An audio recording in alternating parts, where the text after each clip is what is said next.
સુરત વકીલ મંડળની આજે ચૂંટણી છેલ્લી ઘડી સુધી પેનલ બનાવવામાં અસમંજસ.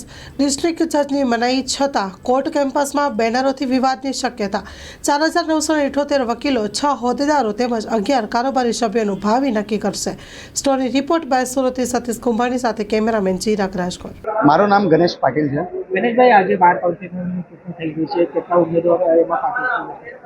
અહીંયા પ્રમુખ માટે 4 ઉમેદવારો, ઉપપ્રમુખ માટે 3 ઉમેદવારો, સેક્રેટરી માટે 4 ઉમેદવારો, જોઈન્ટ સેક્રેટરી માટે 3 ઉમેદવારો, ખજાનચી માટે 2 અને હાલમાં આ વર્ષે એલઆર માટે નવી પોસ્ટ મૂકવામાં આવેલી છે, એમાં 2 ઉમેદવારો ઊભા રહ્યા છે. અને જ્યારે કાઉન્સિલ છે એમાં ટોટલ 11 ઉમેદવારો હોય છે, એમાં 22 ઉમેદવારો ઊભા. આજે 12 કાઉન્સિલરની ચૂંટણી થઈ ગઈ છે. વકીલો માટે કેટલો ફાયદો કરે?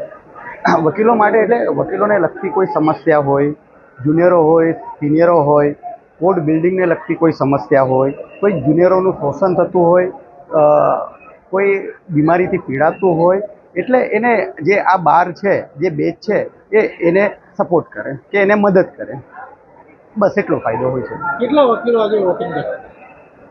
લગભગ અહીંયા આમ તો 8000 વકીલો છે, પણ એમાંથી જે ઇલેક્શન જે વોટ આપી શકે ટોટલ 4000 વકીલો એપ્રોક્સ આજે વોટિંગ થશે.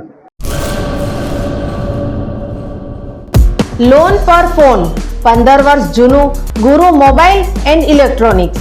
દરેક કંપનીના જૂના અને નવા મોબાઈલ લોન ઉપર મળશે અને ઇલેક્ટ્રોનિક્સ આઇટમો ફ્રીજ, ટીવી, વોશિંગ મશીન. ગુરુ મોબાઈલ એન્ડ ઇલેક્ટ્રોનિક્સ, સંતોષી માતાના મંદિર પાસે અને અમારી અન્ય બ્રાન્ચ ગુરુ મોબાઈલ પોઈન્ટ, આભા હોટલ નીચે, પેટ્રોલ પંપ સામે, ભુજ. તો મેળવો લોન પે ફોન અને તમામ ઇલેક્ટ્રોનિક્સ એપ્લાયન્સીસ.